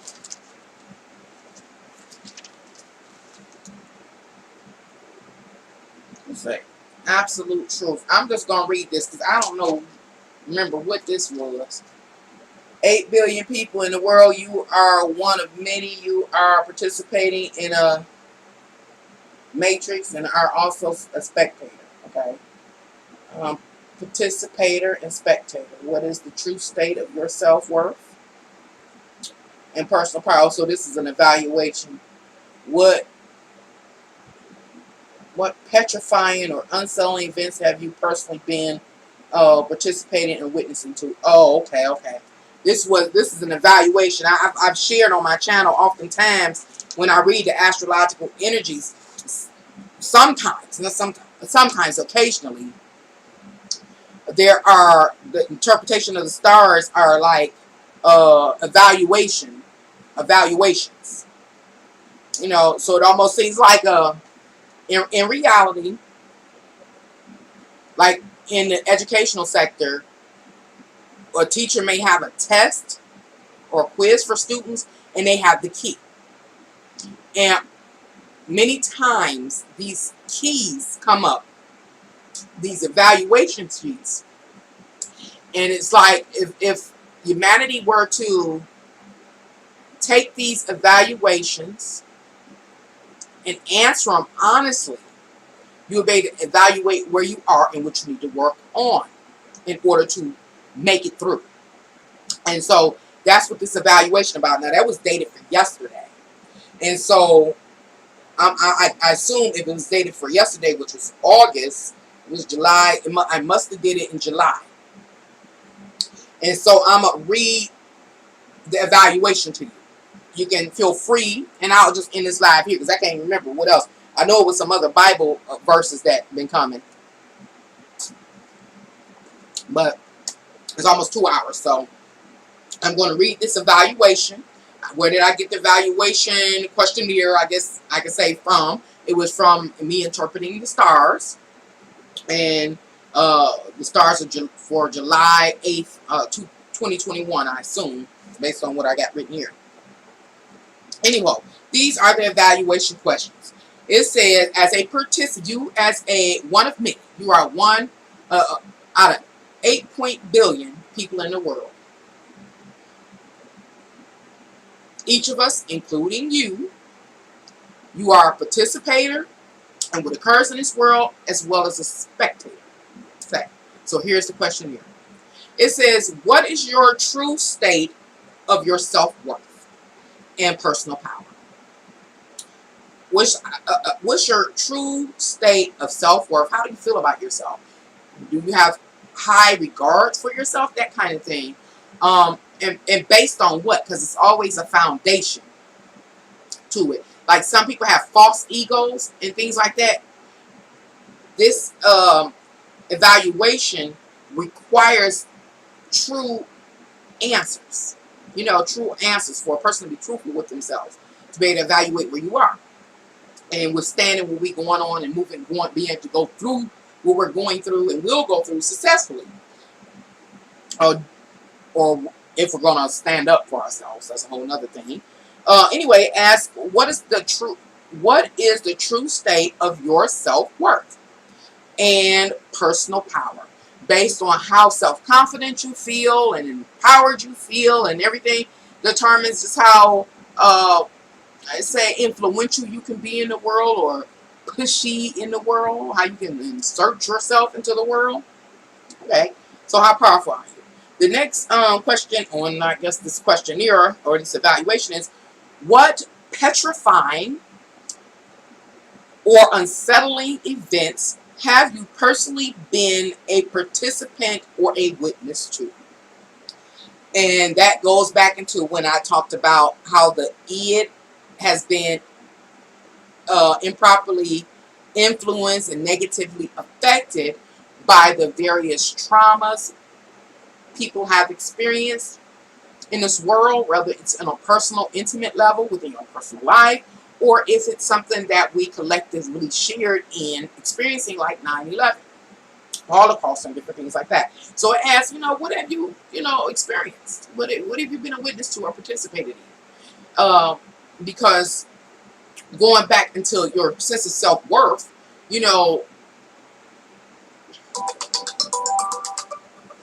just a minute, y'all. I'm almost done. Yep, I'm still live. What's going on? Pooh, babe! What's going on with that hair? Huh? I kiss you. Look at that beautiful smile. You one handsome fella. Don't be fighting with that baby. I wish I knew how to screenshot. That's your face to hold. You can hold that mama face. Huh? Hi, Pooh, babe. Are you gonna talk to your granny? Who love me? Hello. Why all I see is your forehead? Just tell granny that. Huh? How you feel? Do you feel better? Is it getting worse, Leo? Why are you crying?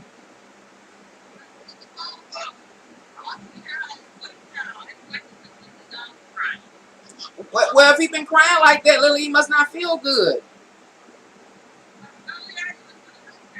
When?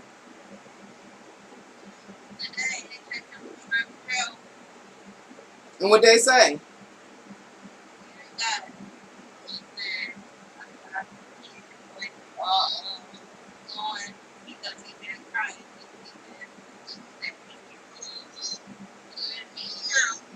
Yes. Oh, Pooh, babe. You got to come see your granny so granny can hold you. How many days?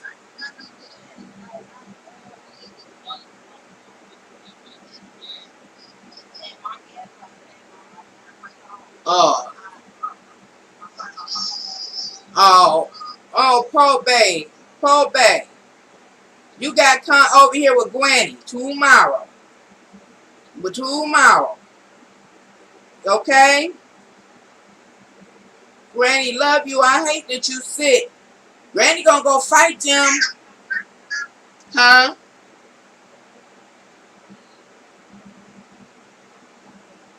You said what? Did that help?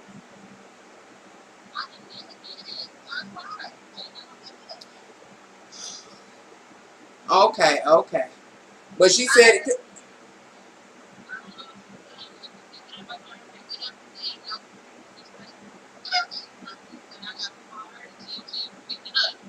Lord have mercy. Okay.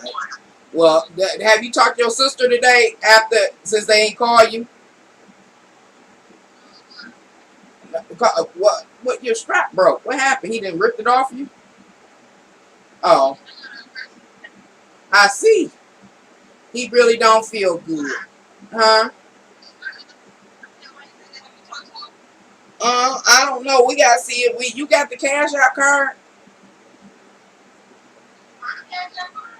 Yeah.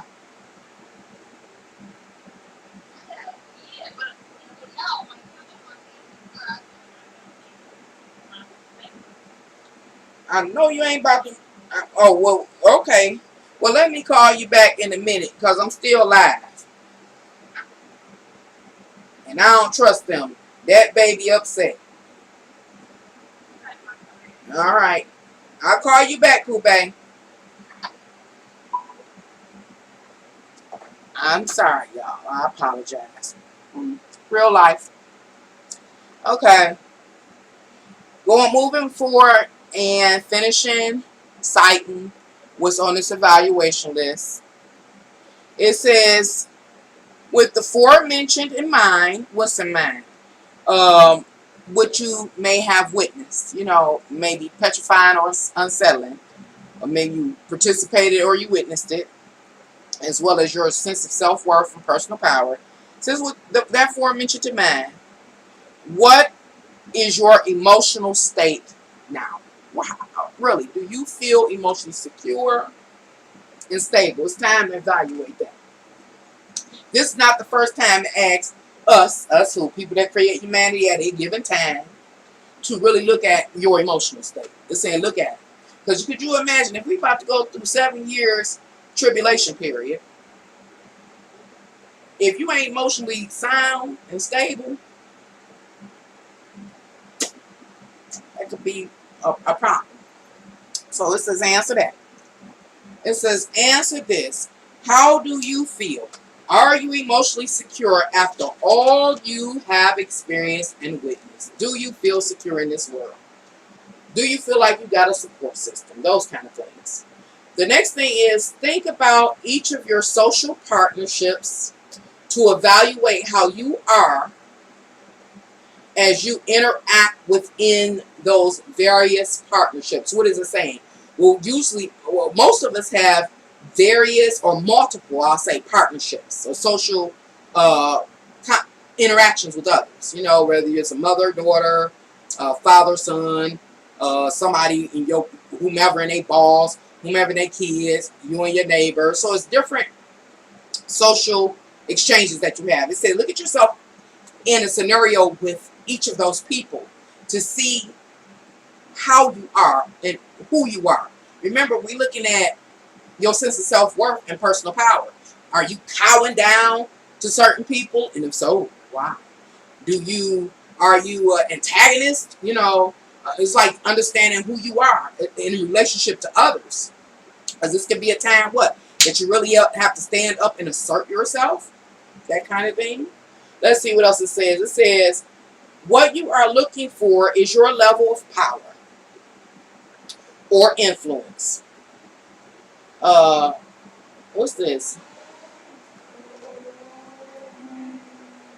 Ooh.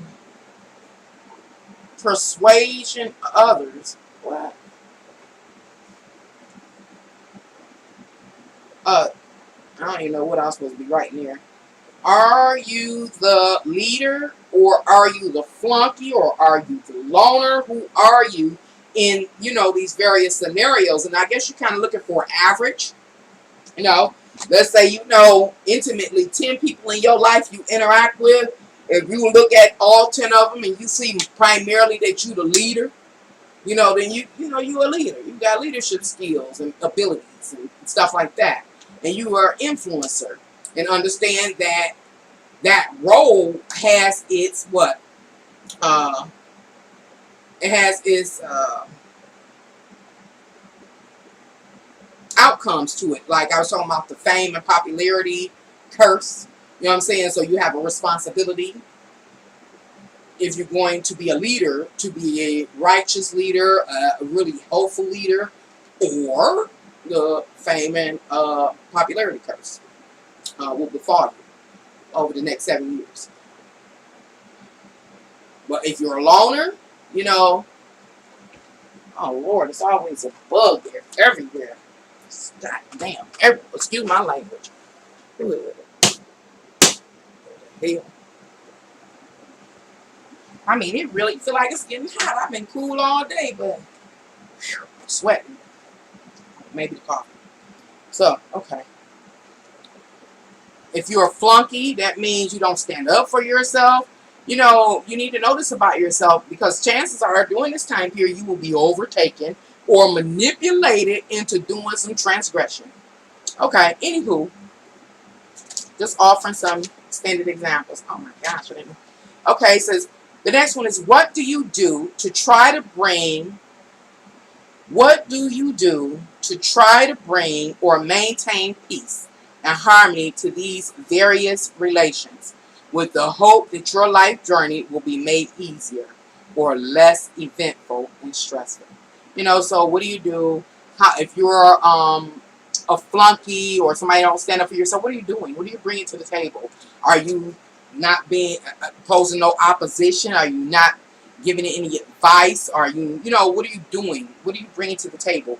Just for the purpose of you trying to say, oh, I just don't want my life to be any more stressful or eventful. If you're a leader, what are you doing? Are you giving good advice? Are you really being a righteous leader or a teacher or whatever? All for the purpose of making sure that your life is less eventful and less stressful, just giving the right information, different things like that.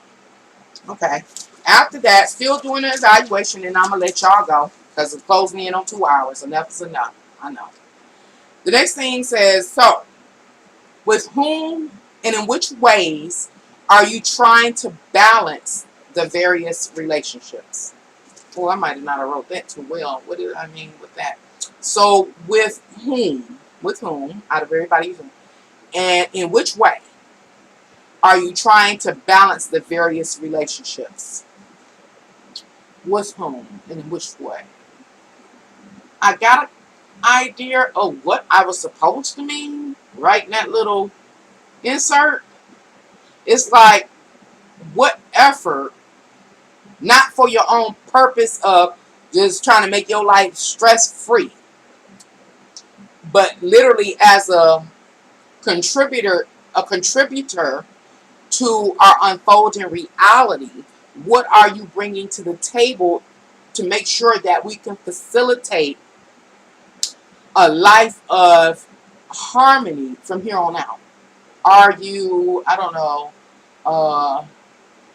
pulling back from being like a dictator, as an example? Or are you, I don't know, just trying to, are you like, you're trying not to cause any waves within your society or your community or your network as we move forward? Are you helping to plant a garden? Is everybody able to come together to plant a garden? Are you doing food banking? These are just examples of how this could look in reality when it asks, like, what are you doing and whom are you doing it with? Who can you get together and do a community garden with to benefit everybody and make it less stressful for everybody? Make it harmonious, the environment. Why is this important? Because if we are in a period in which it is religiously foretold to be a 7 years of tribulation, and we hitting hard times, who can you work with to successfully calm the environment that you're in, to make sure everything and everybody okay? Who can you do that with? That's what I'm saying. It almost seems like when I'm reading this now, it's establishing a hierarchy within our immediate environment so that we know how to work together to get through this time period. That's what it seems like. Anyway, the next thing says, and in doing so, in doing what? Establishing those functioning networks, in doing so, what is it you desire to achieve? What do you want to achieve? And for what purpose? For what purpose? Is it just to alleviate the stress in your life? Or is it to make sure your environment stays harmonious and not become chaotic and violent with robberies and break-ins and things? What are you trying to achieve? For what purpose? So it's saying you got to be aware of this now before we get into the thick of things. The thick of what? The tribulation. Okay. This is, what are you seeking? What are you seeking? Are you seeking peace? That goes back into, I don't even know what sector of the notes here talked about, don't expect more than you are. Don't expect something to manifest in reality that doesn't resonate with who you are. Don't expect it. So if there's a community of people that are going to be at odds, arguing, fighting, breaking in, hurting each other, don't expect anything that is not directly related to that. Don't expect that. But here's the opportunity. Right now, we're in this opportunity to evaluate who we are, what we have to offer, see who around us. And this is not the first time this has been offered to us. The different people in society. Now we're starting to break up from a large social network or, a global network of 8 billion people down to local communities, areas, and things like that. It's saying, look around. The people that you are around, you have shared concerns or issues, or you should have a shared agenda because you're sharing space. You're probably close to the same economic or financial bracket or situation or whatever, and you are cohabitating, sharing the same space. So if that's the case, if you want to keep it harmonious, you all have to be proactive. Who's who in your sector? who can do what, when, and why, and who can work together effectively. That seems to be what it's saying. And this was dated for yesterday, August 9th. So this is the energy. Remember, the astrological energies do not come and fade out in a day. They set out to perform the task in which the Creator commanded it to do so. So here's the command. Here is the evaluation sheet. You can take the opportunity or you can miss it. Now, I do have a concern. In my environment, I don't know nobody that's into what I'm into. Not one neighbor. I know everybody and everybody know me. But how can there's one neighbor I can go to though and say, look what this say? And they be like, oh, well, we can, and maybe I will. I don't know. Maybe I will. I don't know, but the devil has been busy, so I don't know. But how can I right now, and then I'm nowhere, I'm in a bracket similar somewhat to my neighbors and the people in my community, but then I'm not. I'm the new girl on the block. I'm not. There's some differences. But how can I go to these people and say, you know what, I think we're going through, about to go through this period, this challenging period, and we need to really, really, really work together to make sure this environment stays calm, that everybody in this community stays cordial. What can we do? We do have a block club, that maybe, if I asserted myself, again, my sense of personal power and all that, assert myself and say, hey, let's really connect and let's see if we can execute a community pantry. I don't know. Let's see how many generators we have in this environment, in this local area. Let's see how, can we start a fund or something? But I don't even know if it's possible. As close as I am to my neighbors, and I think I'm close to my neighbors. I think me and my neighbors are close. I think we're fairly close. However, there's these differences. And I'm going to give you an example of what I mean differences. I'm a single woman. Just about every, it's like 1, 2, 3, I think 3 single women on my block. The rest are married couples. You know how that goes. So that's an issue. And then it is also that some people are homeowners and others are renters. There's other obstacles. These are the kind of obstacles that we're supposed to overcome, in order to establish a firm network. Oh, I get it now. I get it now. What do I get? I get why when I did that other astrological reading for this time period, I'm sorry to slap it, it talked about doomsday preppers and survivalists and getting a team or group together. This is the same thing. This is the same thing. But this is talking about the community and not so much an official survivalist group or something like that. Jesus. I can't take no more. So, the next question or the next statement here, it says, astrology suggests that you already know who and where you are and what to be at this time in your life. That is to say, you have a vision for your life. You got a vision for your life. So you already know. And I think that goes back into when I say some people are escapists. The readings that I did talked about some people are escapists. And you want to party this time away. You want to ignore it. You want to cancel it. You already know. And most likely you are birds of a feather flock together. You are with those same type of people. So you already know. You already know who you are and what you are and where you are. And therefore what you can manifest in reality in the future. Okay. So my neighborhood got a lot of potential. But still I don't know. It got a lot of potential. But I don't even know. Because it's them intricate details. I always tell y'all, I made a video about it. The devil is into details. So, I don't know. Okay, what's it? The question emerges. The question emerges. This is in closing. Yep, in closing. Oh, no, it ain't. Oh, shoot. Oh, shoot. I didn't make it. Okay, one more page. A little over 2 hours. The question emerges. Are you there yet? Are you where? Are you where your mentality promises you can be? Are you there yet? If I'm making the claim that I'm within a community that will be okay, are we there yet? Individually, the thing is, can we pull it together? Because in this community, on my block, we got motor homes, we got boats, we got generators, we got tents, we got supplies, we got canteens, we got weapons. But can we pull it together? That's the question here. Can we work as a group, as a team? On an individual level, we got that. We got that. Everybody got something. And it ain't no raggedy something, it's real something. But can we work together? Woo. But the egos are still there. He said, are you there yet? We're not quite there yet. We're not quite there yet. No. For many, the answer is no. Oh, Lord, please.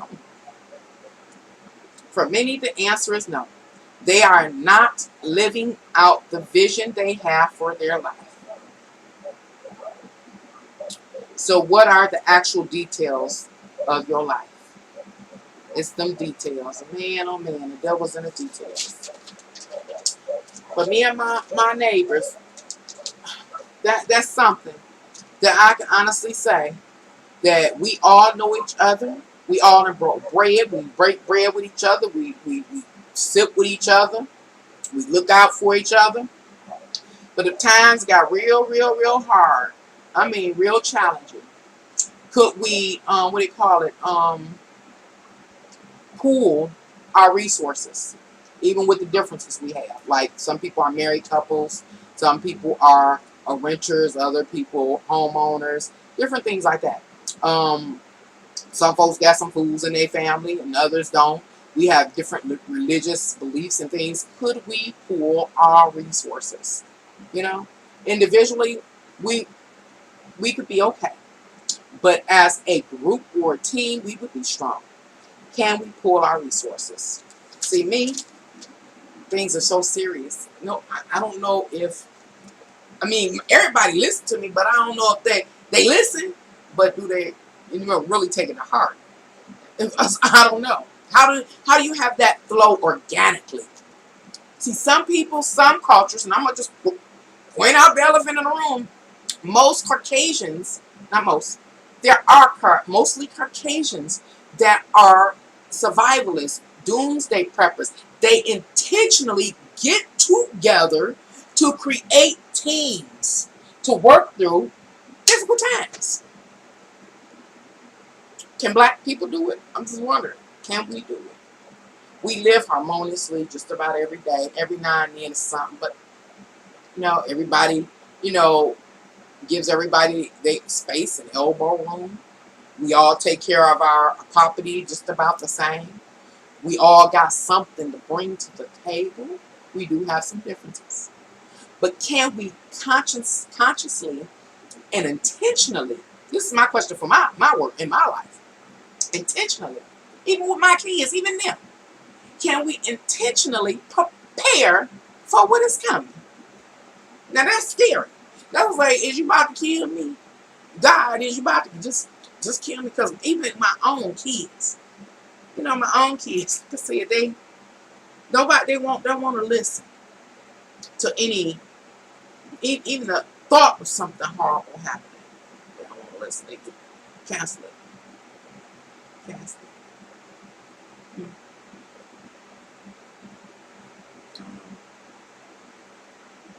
Can we get over even though it's not been a major issue between me and my neighbors, if we have different religious, ideologies, but we never had to work in like close unison for an extended amount of time, to about 7 years or whatever is necessary.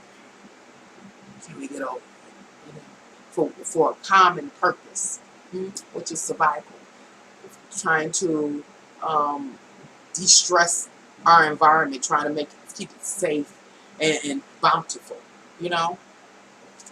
and ward off evil, death traps. Okay, What else I got here? And then I'm going to let y'all go. I think this is the final page. It says, based on the truths you have come to terms with during this astrological evaluation, what is your highest potential? Well, I just went over ranting about that. Are you limited? Are you limited? If so, why? I just gave you an example why. Because of our differences, you know. Those are the limits we will have to overcome. And what can you do to break the bonds or chains that limit you? Number one, we gotta be aware of something to prepare for. We all don't, you know, they all, like in my world, we all don't study the same thing. I got one neighbor that's on the same stuff as me, you know. But it still has to be, my interaction with them has to be limited to some degree because he's a married person. You know, that cause problems in the physical world. It's those kind of limitations that exist. It is pulling resources and other people, and people not feeling taken advantage of, or and different things like that. How do you do that? Especially when you have, in my community, wasn't raised to do it. We weren't raised to do it. Everybody's been made to be very individualistic. What's that term in here? It was everybody's vain. Everybody's vain. But as said, the astrological energy said in 2028, it will be a loss of our individual identity. That's what I'm saying. We've all been made, especially in the black community. We came from being family, ordered, structured, and codependent upon each other to being very individualistic. Now, come 2028, or in 2028, that individualism is absorbed, and we have our loss of individual identity, and we have a group concern. That's going back into the family, living together and doing all that kind of stuff. So, and not being so, damn, I just don't know. I just don't know.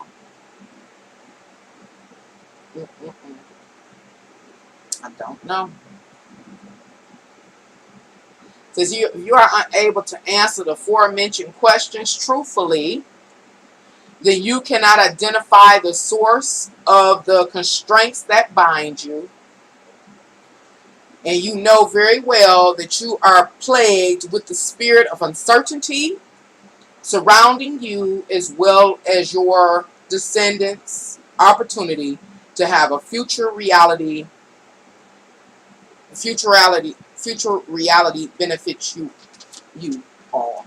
Yes. Hope that makes sense. What I'm saying in the end, I'm saying, hey, if you can't, a person cannot answer those questions, that the evaluation truthfully, and come to understand the details, the intricate details, so that you already know how to move, then it says, hey, you know that you are already plagued with the spirit of uncertainty. So right now, based on the astrological energies, there is also a spirit present. I'm telling y'all, spirits is here.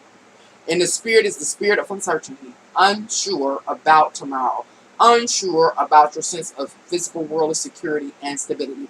Unsure and uncertain if you have a support system, both emotionally and physically. So, and not only yourself, but your descendants. That's anybody you become, you know, behind you. All right. Anywho, thank you all for coming here to Can Angels Fly Tarot and allowing me to do this research and meditation, this live research and meditation. Hopefully I didn't incite any fear, but hopefully my video can help you prep and understand clearly what's taking place, seeing our reality. Hopefully we all understand now what we can do, and also what will happen if we don't elect to do what we can do.